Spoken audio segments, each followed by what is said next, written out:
Det er så sygt, det her. De får bare tyret Prime i ansigtet. Bodyguardsene gør, hvad de kan for at få dem væk. Wow. Kaotiske scener. Footage shows Logan Paul and KSI getting pelted with bottles of Prime during launch event in Copenhagen. Hey, Denmark, we made it. We on the map. Okay, helt sikkert. Men der har været sådan lidt snak frem og tilbage. Er det egentlig marketing, eller er det pinligt? Fordi at medierne, de åd jo det her råd, der var sådan lidt, fansene hader dem, prøv at se, som de kaster bottles på dem. Men der er også blevet frigivet noget materiale, hvor man ser, at KSI og Logan Paul faktisk spørger, om ikke københavnerne vil kaste tomme Prime-bøtter op imod dem, så det ser ud, som om de hader dem. Og de har fået, jeg ved ikke hvor mange millioner, 10 millioner, 100 millioner exposures på grund af det her. Så måske faktisk lidt genialt. Og Logan Paul er faktisk også genial, hvis du spørger mig. Altså, han er faktisk en atlet, altså rent fysisk. Han er en atlet. Han var rigtig dygtig fribryder i college. Og det har han faktisk lidt valgt at tage videre i sin rejse, fordi at han er WWE superstar lige nu. Han har sådan en hel entrance, hvor han kommer ind med sit valuerede Pokémon-kort her, og han har sådan en hel gimmick, og han har faktisk haft rigtig store kampe. Han har haft kæmpe store moments, hvor han hopper ned fra stiger og ud af ringen og alt muligt. Altså virkelig fede stunts, og publikum er faktisk ret engageret i hans kampe. Så skud ud. Men hvis man kigger altså under overfladen, hvis vi lige løfter kølerhjelmen, så er det bare ikke all Gucci. Jeg vil faktisk sige, det er rigtig, rigtig langt fra all Gucci, fordi at Logan Paul scammer åbenbart stadigvæk. Coffeezilla, han har jo lavet en kæmpe investigation, hvor han undersøgte det her Crypto Zoo, som jeg faktisk synes var verdens fedeste idé. Man købte sådan et NFT-dyr, et digitalt dyr. Det kunne for eksempel være en elefant og en krokodille, og så kunne de sådan parre. De lagde et æg, og så var det en elefantille, for eksempel. En blanding af de to dyr. Og det er sådan lidt, det var faktisk lidt Pokémon-agtigt, ikke? Så lavede man små dyr, der kunne hatch, og de ville så blive ting værre, og så kunne man burn dem og få noget kryptovaluta ud af det. Det var faktisk et super fedt koncept, synes jeg. Men Coffeezilla, og rightfully so, han dykkede jo ned i det og fandt ud af, at det var noget værre fis. Fordi at crypto-coin, hvad fanden er det? Crypto Zoo token, jeg kan ikke engang huske, hvad den hedder. Det er jo fuldstændig latterligt. Hvis vi prøver at zoome ud, det her, det er sådan aktieprisen, markedsprisen for den her token. Prøv lige at se det her drop, det var sådan, boom. Jeg ved ikke, om det her er den rigtige, men det var i hvert fald sådan, charten den så ud under alle omstændigheder, dengang at de launchede. Det var sådan helt fuldstændig ulækker. Altså prøv at se all time. Det var rock pull, som man kalder det, hvor tæppet bare blev trukket væk. Boom. Og så er den bare ikke noget værd. Den har ikke været noget værd siden, og den er bare flatlinet. Så folk, de blev scammet. Folk, der lagde 100, 200, 500.000 millioner af kroner i det her, de blev fuldstændig scammet. Og det fik Coffeezilla altså løftet sløret for. Men han er tilbage med en ny video her, hvor han simpelthen kalder Logan Paul ud igen. Fordi at, jeg troede faktisk, vi var lidt videre. Jeg troede, han havde sagt undskyld. Han havde faktisk takket Coffeezilla for at lave den der video, for at få ham til at indse, at det her det var noget værd rod, det skulle han styr på. Og så lovede han vist noget med at betale nogle penge tilbage, men er det egentlig sket? Ladies and gentlemen, like videoen, velkommen til kanalen. 6 months ago, I investigated CryptoZoo, a scam created by Logan Paul and a team of criminals. Oh, and a dude named Jeff. Oh, I got who's Jeff. Which ultimately resulted in millions of dollars being stolen from fans. I was threatened with a lawsuit for exposing it, but ultimately, Logan Paul... Det er rigtigt. Altså, de troede ham med et lawsuit for at lave de her videoer. ...decided to thank me instead for... Og så lavede han Thank You Coffeezilla-videoen. ...public undressing, and announced a $1.8 million refund to the victims. Det er sygt nok. Det har været over 10 millioner kroner, han vil betale tilbage til folk, der købte de her tokens. Now, I thought that was a great ending to the story. But I also said this. I'll follow up in the future to make sure that he actually gives that money away. And that's why we're here today. It's been 6 months, so here's a follow-up. Et halvt år er gået. Hvad så? Logan Paul has not paid back his victims. Han har ikke betalt tilbage. He hasn't talked about it since he first Han har announced ikke he was talt going om to det pay them siden. back. And what's worst of all, he doesn't seem to have a plan in place to refund anyone. Seriøst? How do I know that? Well, because I've been asking Logan for that plan to refund people the entire time behind the scenes. Han har DM'et ham. Messages like these. Quote, hey Logan. Following up on the zoo refunds, when should people expect those? It's been about a month and no one has heard back. Det var tilbage i januar, og her spørger han om så lidt over en måned efter. Following up on the zoo refunds, when should og det har han ikke svaret på, eller hvad? It's been about a month. Det er bare ghosted. And then a month later, following up again. People are wondering what's Ja, jeg vil bare lige høre igen, det er så i marts det her. Folk undrer sig stadig over, hvad der sker. Almost been 2 months. Meget Very frustrating frustrerende. for victims to get promises and then see nothing and get zero communication. Crazy. And then later, hey Logan, following up for a third time, it's been over 5 months since you promised to refund the victims Og det er så juni, det er meget nyt. CryptoZoo over $3 million. Yeah. I meant to say $1.8 million there. The price of crypto changed a lot, so what this buyback was going to be was constantly changing. I just misspoke there. Either way, my point was this, quote, you haven't contacted any of them, Du har ikke kontaktet nogen af dem, why you haven't done eller what forklaret, hvorfor du ikke har gjort det her. you do. Meanwhile, you got Jeg undrer mig over, hvad fanden der foregår. promising to do this. Ja, det er rigtigt, og det er faktisk en vigtig detalje, vi skal lige bide mærke i det, han siger her. You got public credit for promising to do this. Og det er faktisk en meget vigtig pointe. Han fik nemlig rigtig meget goodwill. Han fik rigtig mange sådan skulderklap. Det er fandme god stil. Nu håndterer du det her som en mand. Du betaler folk tilbage. Du har indrømmet, det var noget værre noget. Der var dog også sådan lidt, altså sådan en armslængde til nogle af de der criminals, som havde programmeret CryptoZoo. Han var jo meget sådan, det var alle de her shady typer, som bare skred med alle pengene og hele projektet, og jeg er blevet snydt, og de var kriminelle. Det var deres skyld, dem der lavede det og sådan noget. Så han har også skubbet det lidt væk, men han tog også noget ejerskab og sagde, at det var også hans ansvar, at han ville betale pengene tilbage. Så han har fået public credit. Han har fået credit for simpelthen at sige, at han fikser det, og folk har været sådan lidt... Jeg har været sådan lidt god stil, Logan, fordi det var fandme et det her. Jeg elsker din wrestling-ting, du har gang i, og jeg synes faktisk, du har haft en fed rejse hele vejen fra Vejendagene. Mega fedt, du gør noget ved det, ikke? Så han fik alt crediten, men har så ikke bakket det op, hvilket får ham til at se endnu dummere ud. And all of this, Logan didn't respond to, which is odd, Og han har slet ikke since he svaret was ham. such a fan of me reaching out to him personally. Nå, ja, han lavede jo den der video. Du skal skrive til mig, som ikke er min manager Jeff. Hvad med, at du skriver til mig? Hvad med, at du er en mand, der skriver til mig? You know, instead of making things public. Maybe we could have talked about this if you had reached out to me personally. Not my manager Jeff, who is not me. Not my manager Jeff, who is not me. Han er total dramadronning her. You had reached out to me personally.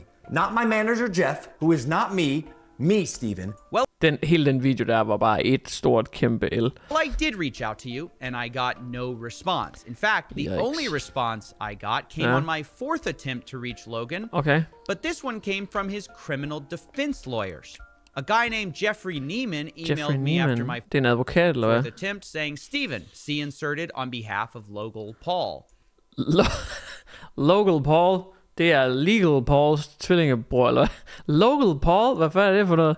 Okay, så Logan han har ikke svaret på nogen af beskederne, og så hører han lige pludselig fra hans advokat. Now, to be honest, I had no idea who Logan Paul was until I researched the lawyer and learned that he, quote, Regularly defends individual corporation in white collar criminal litigation.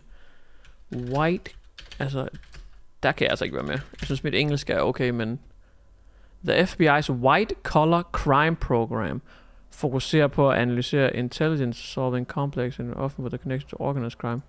Økonomisk kriminalitet, white collar crime, refererer til økonomisk motiveret, ikke voldelig eller ikke direkte voldelig kriminalitet begået af enkeltpersoner. Okay, så det er pengesnyd. Fedt, så ved vi det. defends individuals and Prøv lige vent. Og Marcus Niemans speciale, det er forsvarsadvokat for folk, der snyder med penge. Oh, that's not a good look. corporations in white-collar criminal litigation. Super. And that's when I realized, oh, that Logan Paul. Why didn't you just say you defended alleged white-collar criminals? Would have saved me a Google search. So I opened up the letter and it read, we represent Logan Paul. Mr. Paul has informed us of your outreach about the status of the CryptoZoo buybacks. Det er så sygt, når man bare svarer tilbage med advokater. Mr. Paul remains committed to this process. We are working with Mr. Paul to evaluate the best way to achieve this goal. Så de arbejder stadigvæk på at få betalt pengene tilbage. In the meantime, please direct to our attention any further inquiries to Mr. Paul. Thank you for your patience and... Jamen, I har arbejdet på det i et halvt år. Altså, I har vel oplysninger på alle folk, der har brugere og har købt og sådan noget. Er det ikke bare at begynde at betale de penge tilbage? I har haft et halvt år. Altså, hvor lang en proces er det? Understanding. Altså, han er jo loaded, Logan. Er det ikke noget, man har tjent sådan 1 milliard eller sådan noget på det der Prime? Ej, jeg ved det ikke. Jeg har kraftedeme tjent mig ikke 1 milliard, men jeg har fandme tjent meget på det Prime der. Now, that might seem like a good step in the right direction to you. At least we got a response on behalf of Logan. Er det en green screen, det her, eller er det bare et vanvittigt fedt sådan crime-lokale, han har sat op her? Altså, selv kaffen, den oser jo med røg her. Eller hvad fanden det er her? Response on behalf of... Altså, er det så gennemtænkt, at den her varme røg fra kaffekruset, det er altså grafik? Kan det være det? Of Logan. But when I read their response carefully, I realized things were actually worse than I thought. Because two things are absent from this statement. Okay. One, a timeline for refunds, and two, a plan for refunds. De har aldrig haft en plan om at betale tilbage. I mean, you have this abominable statement that says, we are working with Mr. Paul to evaluate the best way to achieve this goal. Den bedste måde at betale folk tilbage på. Hvad med at betale dem penge tilbage? Er det ikke bare måden at gøre det på? So you're still at the whiteboard then. Guys, this is a statement you say when you have no plan or you're stalling, right? You say, we're evaluating the best options. I mean, that's where Logan was back in January. He was evaluating. Am I supposed to believe 6 months later, you guys haven't figured this out? You've gathered et halvt år senere evaluerer han stadigvæk. all the boys in the office, brainstorming every single day. How do we refund people? And you don't know? I mean, listen, he had more of a plan, Logan did, back in January. I'm not even sure what there is to even still figure out because way back then, January 16th, he said, I've committed more than 1.8 million for those who do not want to wait for CryptoZoo to be completed. Players will be able to burn their base eggs and base animals for their mint price. I mean, there it is. That's the plan. Pay a blockchain dev to code that up and pay the victims their money. Lige præcis. Jeg har faktisk set, at der er også en del, altså der er i hvert fald en, altså... lad os sige, en fair amount of people, som faktisk også begynder at gå lidt imod Coffeezilla. Jeg kan se kommentarerne her, generelt overvældende gode, og det er også ret nemt at få folk til at hoppe med, fordi Logan, han er nem at hade. Han er rigtig nem at hade, ikke?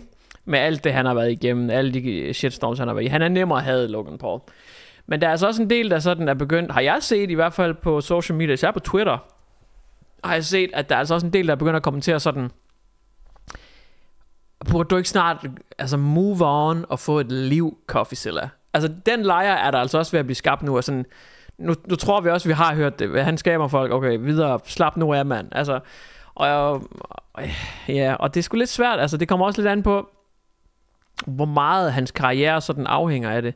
Men så alligevel, han lavede en video om Jordan Belfort her, som har fået 2 millioner. I destroyed a Ponzi scheme, som er sådan en pyramideskema, 4 millioner. Jeg går ikke ud fra, at det har noget med Logan Paul at gøre. Og her er endnu en video til 3 millioner, og et scam til 3,5 millioner. Altså, det er ikke fordi, han har brug for Logan Paul på sin karriere. Det kan godt være, at den har boostet ham. Ja, og jeg kan også godt se Logan Paul-videoerne af dem, der har fået flest visninger, men han bliver jo ved med at levere, og er ikke afhængig af dem. Så det var noget andet, hvis nu han fik sådan 200.000 visninger på hans andre videoer, og så går han tilbage for lige at lave lidt mere Logan Paul, fordi det, altså, så sådan synes jeg heller ikke, det er. Men jeg siger bare, at der er også nogen, der er ved at være sådan lidt, kom nu videre. That's it.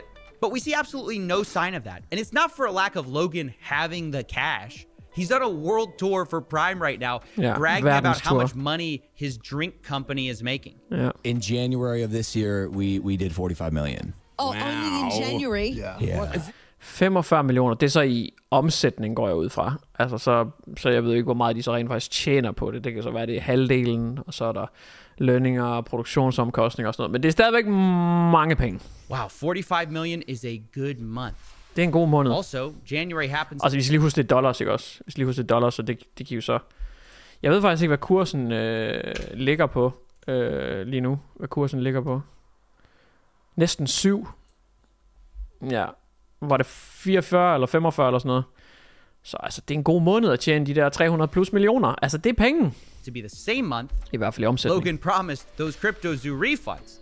So there's no good explanation for why Logan hasn't refunded his victims yet. Because... Prøv lige at overveje, hvor mange penge det er. 300 millioner. Lad os så sige, at han bare tjener... Lad os sige, at han bare tjener en tredjedel. Så har vi i hvert fald skåret produktion og omkostninger og sådan noget godt af. Lad os sige, at han har tjent 300 millioner. Så er der 100 millioner tilbage efter omkostninger. Så er der måske et hold og noget marketing og noget et eller andet. Lad os sige det. Så er der 50 millioner tilbage. Jeg tror, der er meget mere tilbage, men lad os sige det. Så lad os sige, at vi skærer så meget af kagen fra. Skærer kagen i så mange stykker. Så deler de 50 millioner. Det er 25 millioner. Og så skal de betale skat af dem. Men så kan jeg også godt se, så kunne han jo godt betale det her beløb tilbage flere gange. Bare med januarpengene. Altså det er jo ikke, fordi han ikke kan. He had a plan back in January. He had the money. But there's even less of a good explanation for why he hasn't explained himself for the delay to either me privately or to the victims publicly, who are just waiting around for months with no word about the status of their promised refund. Now, eventually, så mange er der bare blevet skabt. I do believe Logan will address this. I think he has to. And when he does, I think he'll probably point to a lawsuit that he's in for the reason he couldn't speak. He had to be silent. Ja, det er jo nok sådan go-to-movet for Logan, det er at sige, jeg kan ikke sige noget, for jeg er midt i en retssag omkring det, og dermed så må jeg ikke udtale mig. Ja, det er nok the way to go. Men hvad sker der egentlig? Har han uploadet? Nej, det sidste han uploadede, det var, at KSI, han var med til wrestling-eventet. Var det egentlig WrestleMania? Ja, så han har ikke sådan, i hvert fald ikke officielt lavet nogen YouTube-video. Only he's tried this before, and it didn't make a lot of sense then either. I had to rely on my team. I crumbled internally, and the advice was while actual legal process was going on because of criminal investigation taking place that CoffeeZilla highlighted in his series, I had to stay silent. And for jeg skal være stille, mens de undersøger sagen. For a year, I'm hounding Jeff. Prøv at se Mike Malak her. Han sidder bare og kigger ned i jorden. How do we make this right? Super All right, let's get this straight. Logan was dying to make CryptoZoo right the first time, but was legally required to be silent. Han laver faktisk også nogle griner nok videoer. Jeg har ikke set ham i lang tid, men han har noget, der hedder The Night Shift med Mike. Jeg tror, han er rimelig aktiv. Ja, 3 dage siden. 500.000 visninger. Han lader... How's it going? Your butt hurts? Yeah. How come? Okay, sus. You're too old to be doing that. We're all going to jail. Og lige se de her celebs, de hænger med. Altså, de lever det vilde liv. Mike sucks ass, so it's amazing to watch him. Mike sucks ass, so it's amazing to watch him. All right, welcome back to the night shift, ladies and gentlemen. Han laver også nogle griner nok videoer. Jeg ved, om jeg skulle reagere på sådan en dag. Until a YouTuber talked about it? Did the judge magically unseal his lips when my video dropped? I'm confused. He's not prevented from explaining himself, and he's certainly not legally prevented from giving people their money back. Even if you want to argue the point that maybe Logan might look more guilty if he promises to pay victims, well, sure, but he already did that though. He said he felt so bad that he was going to refund $1.8 million to the affected people who invested. But actually delivering that promise doesn't add any layer of admission to that guilt. Så han har slet ikke været i kontakt med ham. Jeg havde ellers håbet på, at vi kunne få noget juicy insight, altså hvor de har været op og skændes eller et eller andet at diskutere. Men Logan har simpelthen ghostet ham. He already said he was responsible. At this point, refunding people is just doing what he said he was going to do from the beginning. Hvad med Twitter? Det er tit sådan et sted, man gider ikke lave en hel YouTube-video omkring det. Det er ikke worth it. Man prøver sådan at tile lidt ihjel. God damn it. Logan Paul Twitter. Jeg er ikke logget ind her, kan jeg godt se.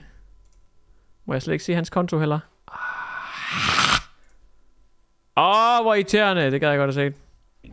No, I think the real reason Logan hasn't paid, if I had to guess, han tror, grunden er, either he does not want to pay, he han cannot ikke. be bothered to pay on time, or he's just stalling. All of which are unacceptable. Because let me remind you of his promise. Quote, I have committed more than one... okay, nu har vi altså også hørt det. Altså nu, vi har fattet, at han har $1.8 millioner, han har betalt dem tilbage. $1.8 million for those who do not want to wait. Nu er det som om, han prøver på at trække videoen til 8 minutter, men han har alligevel fejlet, for han mangler 3 sekunder. For CryptoZoo to be completed. That is what he said, and the people are tired of waiting, including me. After months of trying to work behind the scenes and ask questions behind the scenes privately to him, det er altså en af de svære videoer, det her. And I'm stuck trying to speak to Logan in the only language I believe he understands. Self-interest. Logan, if I could speak to you for a second. Det er altså en af de sværere videoer, han har lavet det her, fordi der er ikke rigtig noget kød på den her. Der er ikke rigtig noget kød andet, end han har ikke gjort noget, han har ikke svaret, og det kunne man jo egentlig godt regne ud, for hvis han havde, så havde man nok hørt om, at han havde gjort det. Okay, bring in the camera. This isn't worth your time. Getting publicly flogged like this every 6 months? What, are you going to be doing this in a year? No. Okay? It's not worth your time. It's barely worth my time. Just please pay the people back. It's barely worth my time. Altså nu synes jeg faktisk også, han kapper. Han elsker jo det her. Det er noget af det bedste content, der har været på hans kanal nogensinde. Back what you owe. Give them a du lapper det her i dig. Real timeline, a real plan. And then we can all go back to pretending you've changed.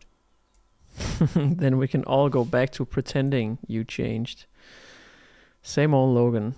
Okay, nu begynder jeg faktisk godt at kunne forstå lidt den der camp med kom nu videre, for jeg synes faktisk, den der video var sådan lidt en padletur, hvor han bare prøvede at holde gang i båden sådan.